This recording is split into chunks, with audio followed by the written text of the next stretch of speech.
And thank you, Melinda. A great discussion about the need for goals and for transparency and consistency. And David, I love the optimism too.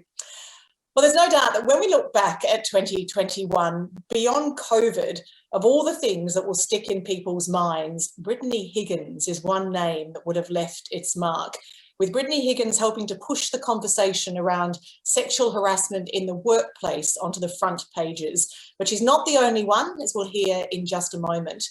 Workplace sexual harassment is our topic for the next session, and just a warning that some of the issues we'll canvass over the next 45 minutes will be challenging, and we will discuss experiences of sexual harassment in the workplace.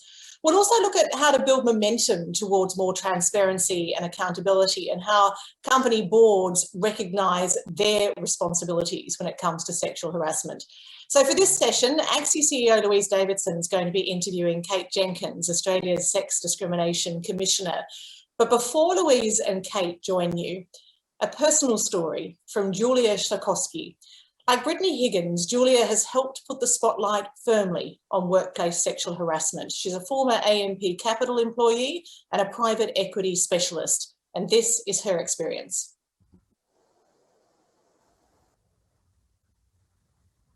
In the early 2000s, I was a young college student studying political theory. As a refugee from communist Poland, I was intensely interested in philosophy, policy, and government. I looked for opportunities to get real-world experience in my field of study, but unfortunately, the prestigious internships offered were generally unpaid. Instead, I worked double shifts at a nearby restaurant to be able to pay for my books and groceries. I studied during the day, worked at night, and came home late in the morning, with food caked on my mandatory yet purposefully revealing uniform. During this time, I became acclimated to an environment where the customer is always right. Drunk men who regularly made sexually explicit comments at my expense were treated with deference by my male and female managers alike. I made $5.75 an hour and developed a thick outer shell, never imagining that such behavior would be tolerated in other industries.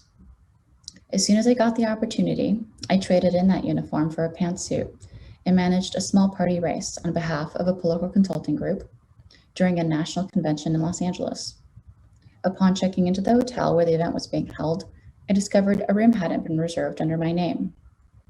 Reassured by a female superior that I'd have a place to stay, I carried on with the campaign. It was late in the evening when my boss, a man 30 years my senior, requested I meet him at the hotel bar for a debrief. I grabbed my clipboard and pen and dutifully marched over. He had already ordered 2 drinks and started walking away from the crowd, motioning me to follow him. We eventually arrived at his hotel room, which was furnished with a bed, a chair, and a desk. I opted to sit in the chair, clipboard tightly clenched in my hands, guarding my torso. My eyes were fixed on the room's only exit. Suddenly, he dispensed with the formalities, discarded his jacket, and invited me to join him on the bed to watch a movie. I sheepishly declined, so as not to irritate him, and insisted we get some work done. He ordered me to try my drink and started flipping through the channels. My heart began to pound when he informed me that his room should be sufficient for my stay at the convention. He reinforced his argument by pointing out that we were on a tight budget and remarked, "You're not a princess who needs her own room, are you?" At first I froze, but thankfully my fight or flight instinct kicked in and I managed to leave. The next day, my fresh-faced candidate unseated an astonished incumbent. In no state to celebrate the victory, I returned home, only to be met with news of my termination. For some time, I struggled with the complicated feelings that arose from the unequivocal fact. I got fired for not sleeping with my boss. I had naively thought I immigrated to a country that functioned as a meritocracy. Like most women, I never complained. I couldn't afford legal advice or therapy, and the prospect of telling my family and friends would only deepen my humiliation. Though I had joined another political consulting firm with a supportive male mentor, the pain and isolation continued to magnify until it extinguished my passion for a career in politics. I told myself I could start fresh and reinvent myself in a new industry. So, at age 30, I entered the high-stakes world of private equity. The opportunity to work with some of the most brilliant investors in the world titans in their respective industries, ignited my intellectual curiosity and rekindled my ambition. As I rose through the ranks and successfully raised institutional capital for investment firms worldwide, I adapted to being, in most cases, the only woman in the room. My new uniform only exposed my hands, neck, and face, so that I couldn't be accused of being, quote, distracting during meetings. That said, I couldn't be seen in loose-fitting clothing either, so as to avoid being asked if I was hiding a pregnancy. I even once dyed my hair brown so that I would be called by my first name, rather than just be referred to as the blonde. I learned to control my facial expressions at sexist comments, how to steer conversation away from overly personal inquiries, and how to bear the brunt of humiliating jokes. Most women I know possess these skills. They're just not listed on their resumes. When I was approached by A&P to head up their North American distribution efforts in 2016, I engaged in a rigorous interview process. Being intimately familiar with some of the pitfalls to avoid in a work environment, I zeroed in on their corporate culture over their portfolio of assets. I inquired about A&P's diversity and inclusion policy, female staff retention, equality and compensation, and since I was in the midst of family planning, I drilled down on how they accommodated working mothers. I was informed A&P had just hired 2 pregnant women, one of whom went on paid maternity leave immediately. This news assuaged my greatest fear of needing to choose between having a career and having a family. I did my due diligence and thought I had found a firm I could grow with, a place where I would be safe, where my personal and professional choices would be supported and respected. Everyone now knows how deeply mistaken I was. I never imagined that as an experienced and qualified professional in a company that holds the public's trust, I would still be treated no better than when I was a waitress in that restaurant. The same individuals who shamelessly touted A&P's culture to encourage me to join were also the ones who demanded I return to work for my harasser, even after my credible complaint against him was investigated and verified. What may come as a surprise is that these individuals were all female. When I was hired in 2016, A&P was one of the biggest financial institutions in the world and one of the top 20 companies listed on the Australian Securities Exchange. 1 in 4 Australians was an A&P customer.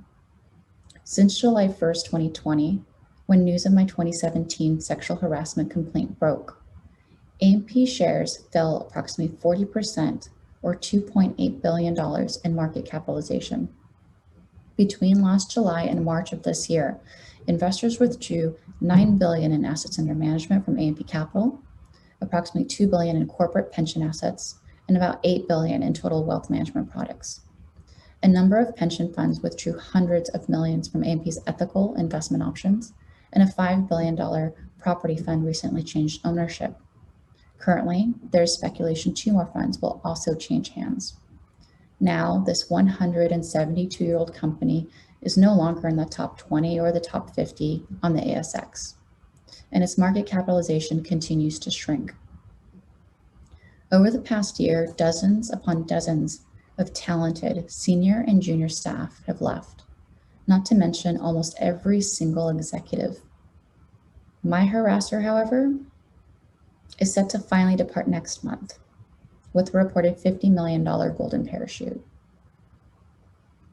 I think it should be painfully clear, especially to the stakeholders, how a company's toxic culture, where sexual harassment is not treated with the dignity and urgency it requires, can degrade and devalue not only the survivors who report it, but an entire company's global workforce and its underlying market value. Companies like A&P ultimately serve a broad cross-section of the population as customers.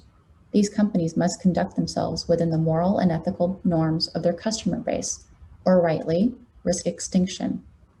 Simon Mawini of Allen Gray, one of A&P's biggest shareholders, summed this up when he said, quote, "Companies must have a social license to operate above all else, or ultimately it will be your company's downfall." Many things had to line up for this case to catalyze corporate Australia's Me Too moment, but none more instrumental than when some of the major shareholders and their representatives like AXI held AMP to account, sending a firm message that sexual harassment is simply bad for business. A 2018 report by Deloitte quantified the cost of sexual harassment at $3.8 billion to the Australian economy. Investors recognize that poor corporate culture ultimately impacts investment outcomes, and it's investors who can and should push companies to reconsider the serious implications of continuing to business as usual and prioritizing short-term gains over long-term sustainability. Beyond its consequences for enterprise value, workplace sexual harassment is a notoriously underreported human rights issue, a health and safety violation, and a professional crisis, not just a personal one. Calling out sexual harassment cannot and should not exclusively rest on the shoulders of the survivors. Those of us who do decide to speak up almost never work in our chosen professions again.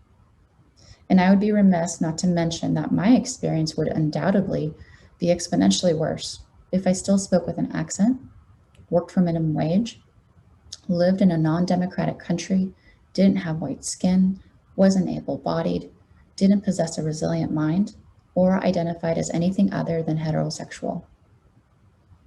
Now I realize that my years of education and experience and the attention I paid to what I wore and how I was perceived could never immunize me from an experience I share with women everywhere. We're all in the same storm, just in different boats, anchored by systemic sexism and misogyny. I'm grateful to Louise Davidson, CEO of the Australian Council of Superannuation Investors, and Kate Jenkins, Australian Sex Discrimination Commissioner and member of the Australian Human Rights Commission, for the work they continue to do on behalf of all employees and investors.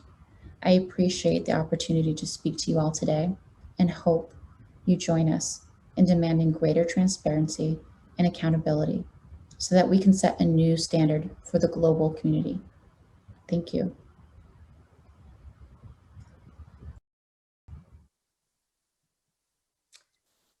Wow. That's a very powerful and harrowing start to our session today. Welcome, Kate.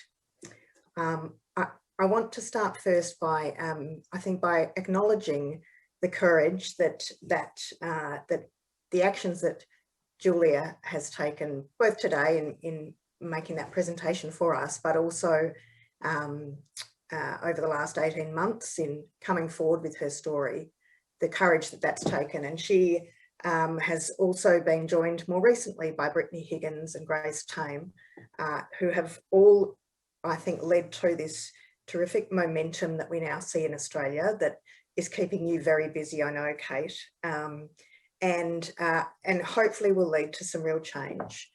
Because as Julia so eloquently put it, not only is this a crisis, a personal crisis, it's also a crisis for business, and indeed is bad for business. And from an investor perspective, we see the cost that accrues from mismanagement of such a critical issue. So I'm really pleased to have an opportunity, Kate, to speak to you today about the work that you and I, AXI and your organisation have done together recently, and also the work that you did, which your report that came out last year. And we might start there if that's okay with you, because I think from a context perspective, it would be useful for us to go to the landmark Your Respect at Work report and get from you a little bit of a synopsis of what significant insights your report brought to light. Thank you, Louise. And I'll also recognise the courage of Julia and others to speak, but also what we're aiming for, which is the right for people to not have to speak about these terrible stories, for them to not happen, but also for it to not only change when people put their careers and their lives at risk by speaking up. I'll also start by acknowledging the courage of the Aboriginal and Torres Strait Island people, the First Nations people, and mention that I'm coming from Boonwurrung land in lockdown, as I'm sure most people participating will be. So the national inquiry, I guess Julia's story, like we wrote a 900-page report, but I think you could just read her speech and you'd get pretty much the spirit of what we found. It's one person's story, but I heard that experience, so many parts of that over and over again. So what we found and what we know from the survey, the national survey, and she referenced the data on the cost, but that sexual harassment still in today's day and age is incredibly prevalent. 1 in 3 Australian workers have experienced sexual harassment in the last 5 years. People at high risk include, as Julia mentioned, young people, people of migrant background, people with disabilities, LGBTI communities. So there's a range of cohorts who are at much higher risk, more like 1 in 2 workers. And that the current system relies on victims complaining. So that also is how the laws work, but it's also whether they meant it or know it or not. That's how employers really are working, is if they don't get a complaint, they say, look, we don't have any complaints, as if they don't have sexual harassment. And when they get a complaint, then they start taking the action there. So what we found is the key driver of sexual harassment is power disparity. We got information about different industries, which is incredibly valuable, so that we understand that different industries have different systemic drivers. So this is not the story of a few bad blokes. This is a story of a systemic risk that applies across the board. And so our recommendations covered a range of areas, but the workplace recommendations really proposed a new model for employers to look at particularly leadership, culture, knowledge or information, measuring and knowing what you're doing, supports and reporting, but going to our work also transparency. And in lots of ways, if I circle back to why even we did the inquiry, which I think the work of AXI and other investors that have been speaking up are really important for, was that we were asked by the government, particularly Kelly O'Dwyer, who was then the Minister for Women, to conduct this inquiry off the back of the 2017 Harvey Weinstein, really, Me Too scandal that started. So to some degree, we were ahead of, although Julie's experience was in 2017 as well, but before really the public awareness was there. But at a point where we knew, whilst the general population might not have known, the Australian Human Rights Commission research has shown over the last 20 years, there has not been really a shift in sexual harassment.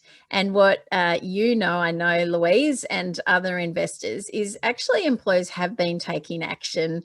Julia described really well, her due diligence, asking about how inclusive that organisation was. Like, what a great, that's a really reflection of the time, that there's lots of noise about moving forward, but some of the core indicators still haven't moved as far as we like. For example, numbers of women on boards, it's definitely moved, but not there.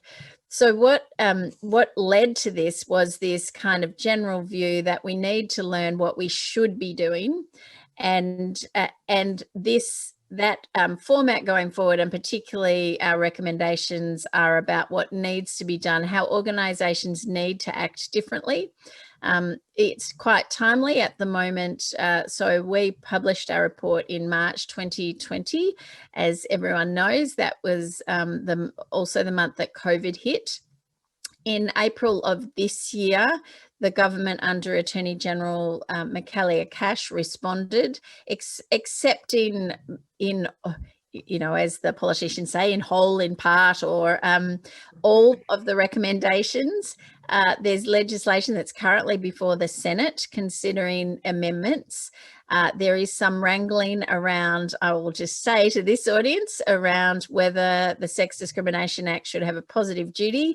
Just to call out to all of you, that is the one thing that I will not let go. The idea that we have a piece of legislation that only comes to life if someone complains, we now know doesn't work. But employers are saying we are keen to do things differently. And that is exactly what a positive duty. So the recommendations are about, and sorry, I'm taking too long, but I'm doing 18 months of work and 900 pages in a short phrase, that there needed to be a shift in employers from response towards more prevention. And as you know, and I'm sure we're about to get onto it, the important thing that's happened is there's community conversations. Workers are now questioning this. The media is questioning this, as it did for the AMP story, a really strong reporting from the Financial Review, but very well evidence-based reporting. And particularly now investors who hold so much influence are questioning it as well. So at that point, once all of those sort of touch points were questioning this, it's really created some momentum for change, and I think we're seeing it. Thanks, Kate. Yes, and I think it was off the back of that work, but particularly the work that AXI did with on the AMP Capital case following Julia going public with her history and, you know, sexual harassment complaint, that really got us at AXI thinking about what contribution we could make to, I suppose, you know, this not happening again, you know. So it's all well and good for us to hold organisations to account, but really what we want to do as representatives of investors is to put together some building blocks to make it harder for those sorts of mistakes to happen again.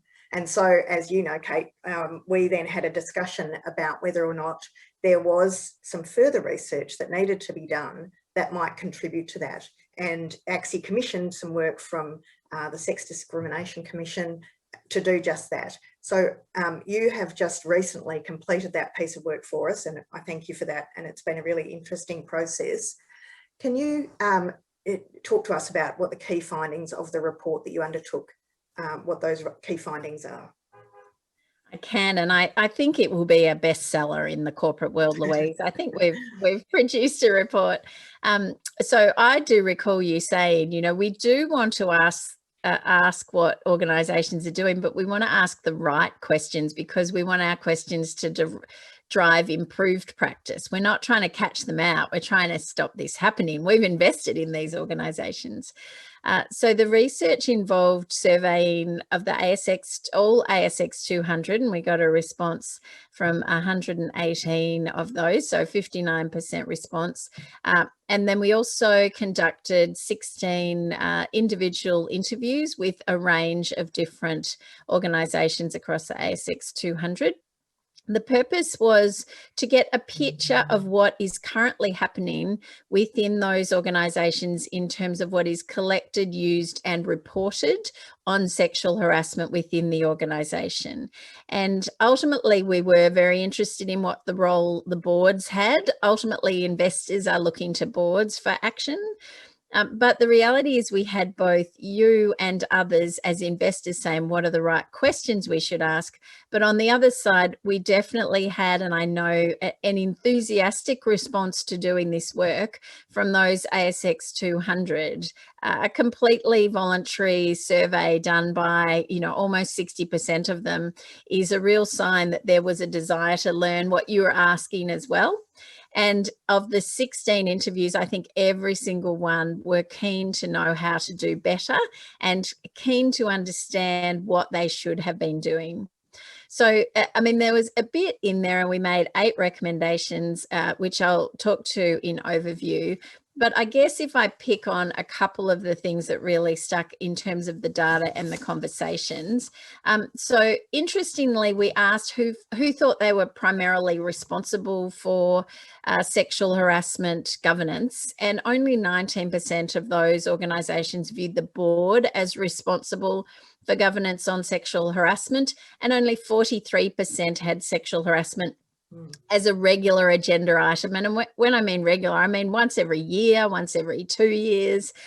So what we heard was currently it's a very responsive issue, and the last 12 months has meant there's been a lot of responding. I've got to say, Brittany Higgins, thank you. Julia, thank you. AMP. There has been a lot of action and activity. We saw that where there were more women on the boards, there was more likely to be a discussion of the topic. And we did make recommendations, well, firstly made a recommendation that the board should have the primary responsibility and accountability, but we also made recommendations about skills and expertise. So what we saw was boards that had people who, and often it did involve women, but not always. There were men as well who had sort of at least a more insightful interest in gender equality and sexual harassment, who asked better questions. But there did really need to be a better expectation at either at the board level or in subcommittees, or somehow accessible, that there'd be more expertise rather than just a general sense of, you know, what's happening. Oh, well, it's not that big a deal. So we heard about that expertise and how women and places like Male Champions of Change, whatever you think of that, the men who've been involved with that activity ask better questions. And the reason I know that is in those interviews, those executive teams said, you know what, if my board shows a real interest in this, it gives us license to do much more innovative and forward-thinking work.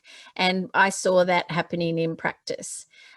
Other statistics other things that we looked at was whether remuneration and rewards were tied to reducing and preventing sexual harassment. And I think, again, the AMP example really prompted that you can say you prohibit sexual harassment, but there will be a question externally, and you've got a question internally if people are proceeding on their their career trajectory irrespective. In terms of training and education, we identified only 19% of boards were looking at training on good governance and sexual harassment. I mean, the National Inquiry told us that actually sexual harassment happens on the boards, board members and involving chairs. So obviously you don't want that. But aside from that, there needs to be better understanding of what are the right questions to be asking. So the sort of recommendations, and I know, Louise, you know this, but for others, were about leadership and particularly expectations on the board, but also at the executive level, getting the right skills and experience. In terms of gender equality, that be a priority, and particularly at the board level, but across the board. That there were better systems and frameworks to collect, analyse and use data. So what I would say is there's been a real increase in the data collection, but who it was shared with and how it was used was very ad hoc at the moment. So information might be collected internally but kept confidential, or it might be reported up to the head of HR, or it might get, but less commonly, to the executive team. But almost across the board, it often did not make its way to the board. Also, the other thing that we really identified, which is a big thing, if I circle back to why you came to us in the first place, was that there needs to be better sharing of this information. I call it transparency, and we might get into how transparency and confidentiality works together, because that's possible. But internally, often even managers up the line wouldn't share information. So there was no learning on what was happening, no ability to prevent it next time.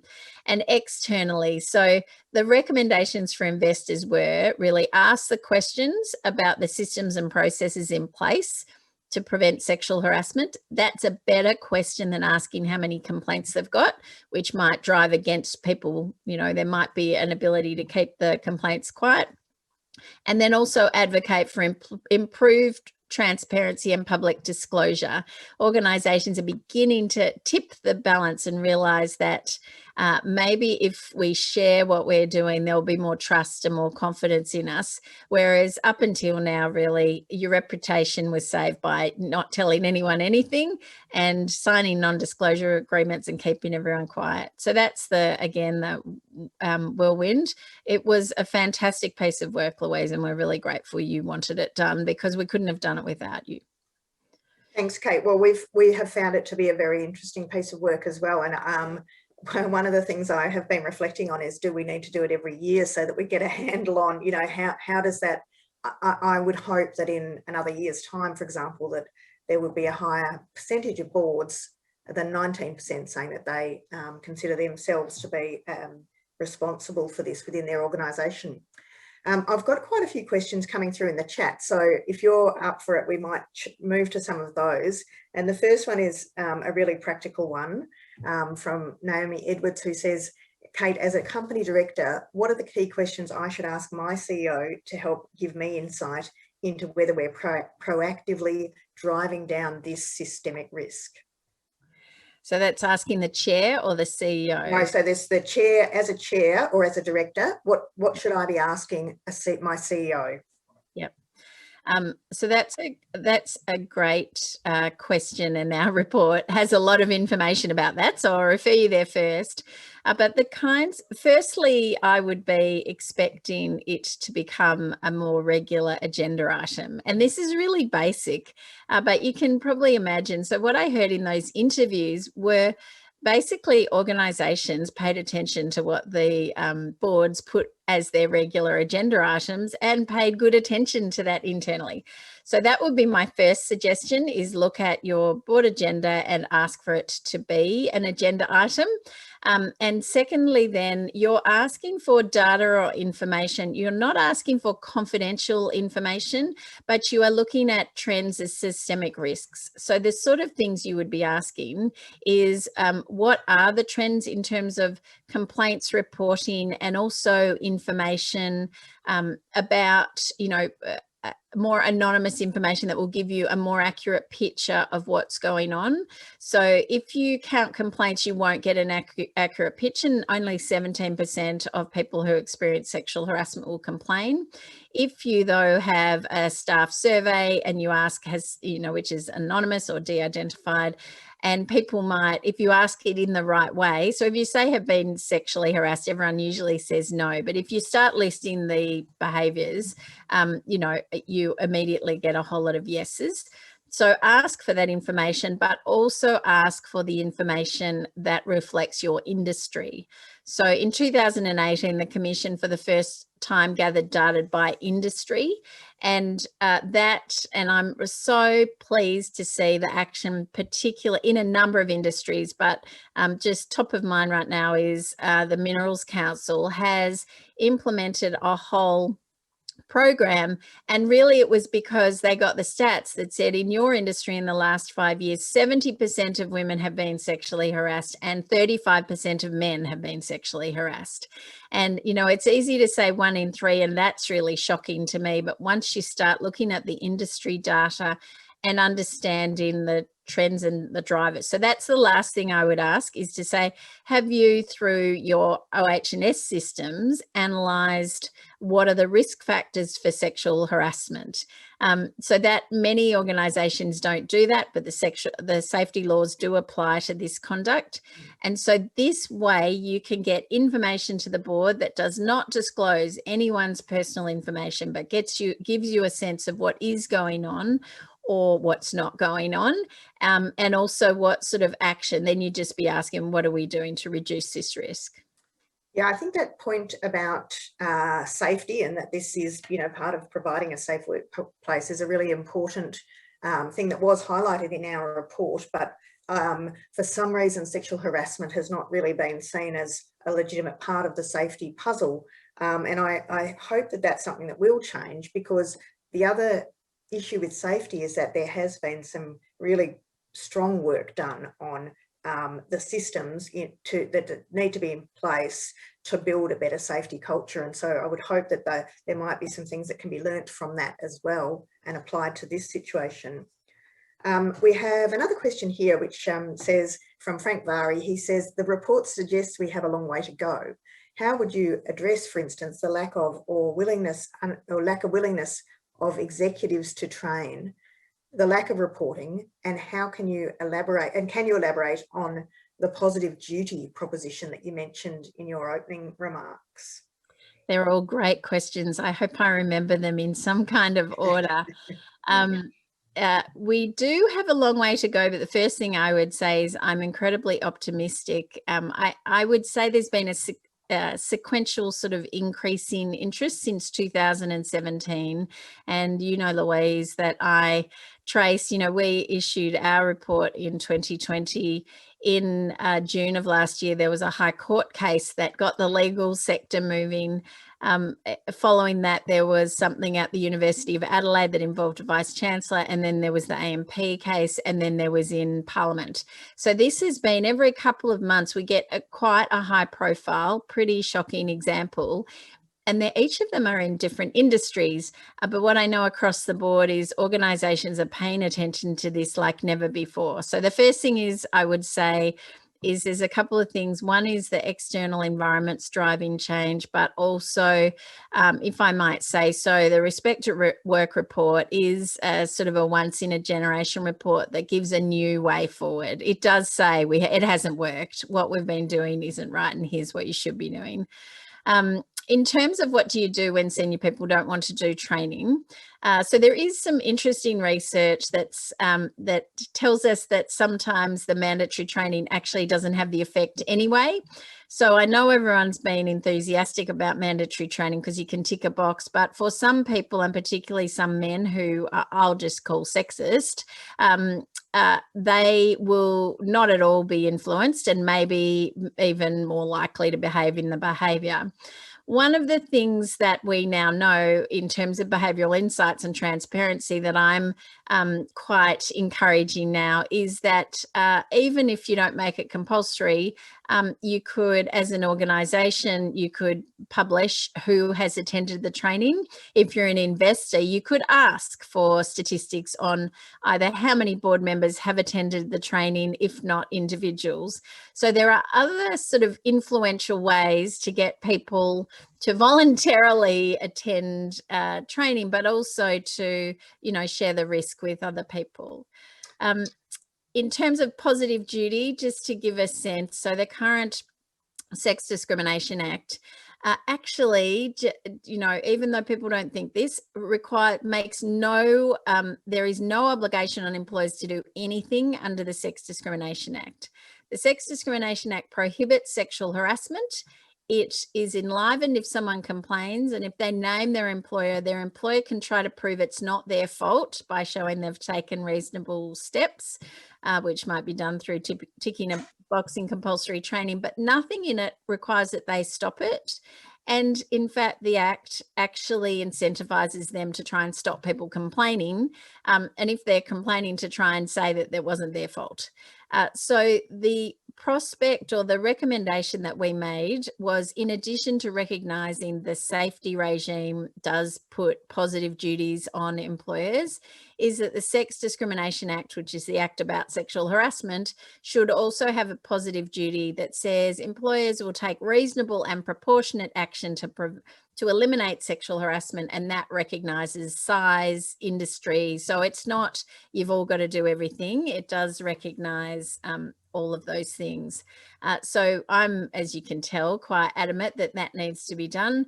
But as you said, the safety regime, if it was applied, would also be incredibly helpful.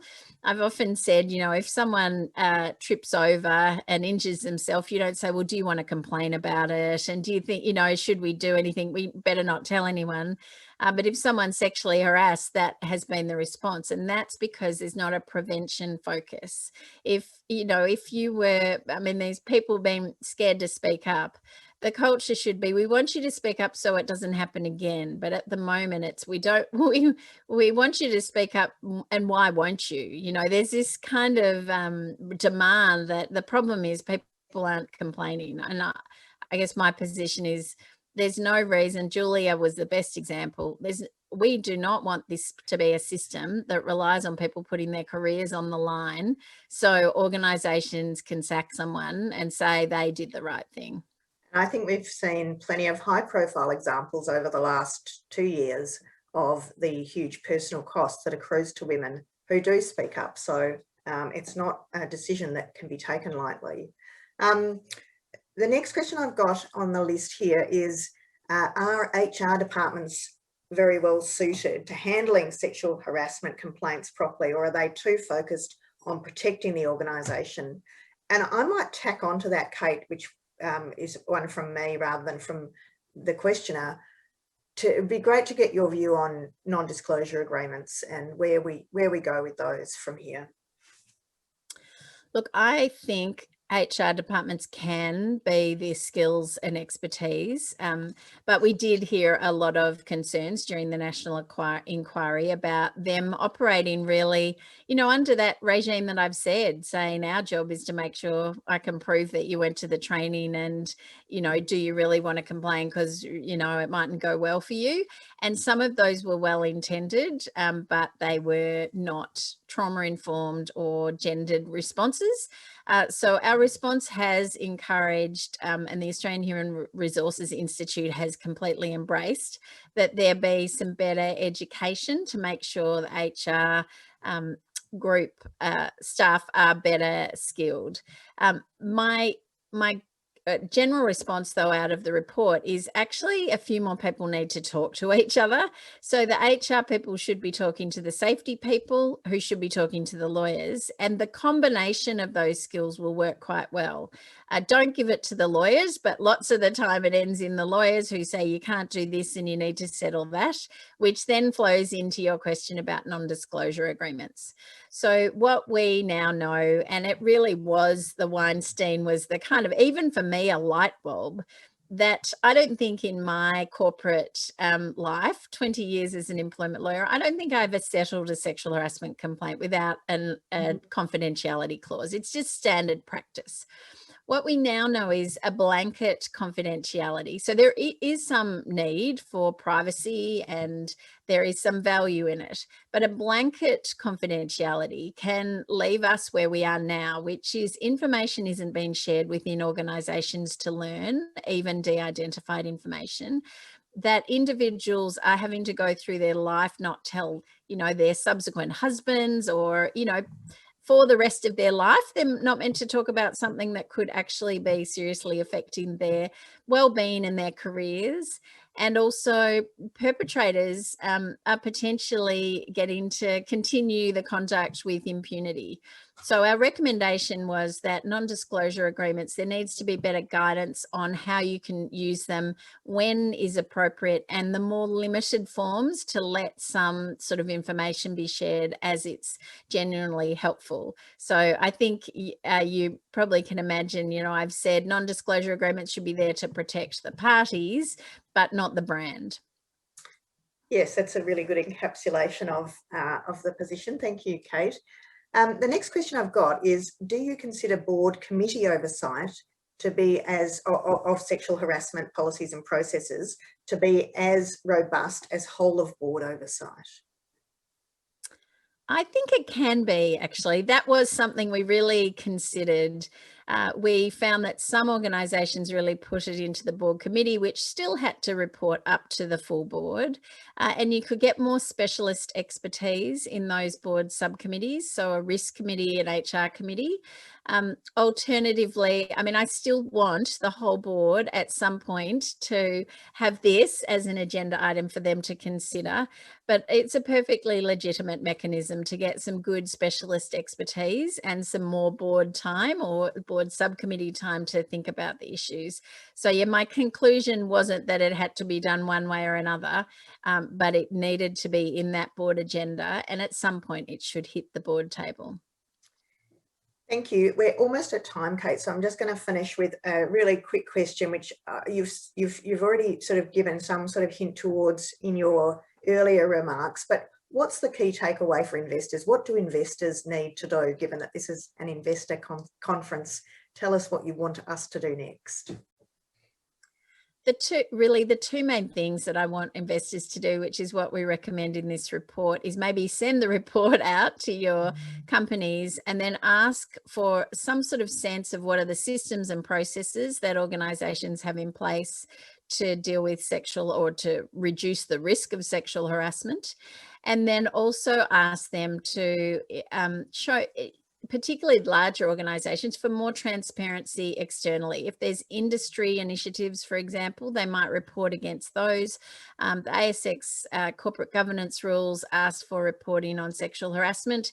Only, from memory, only a really small amount actually do those. About less than a third do the reporting there.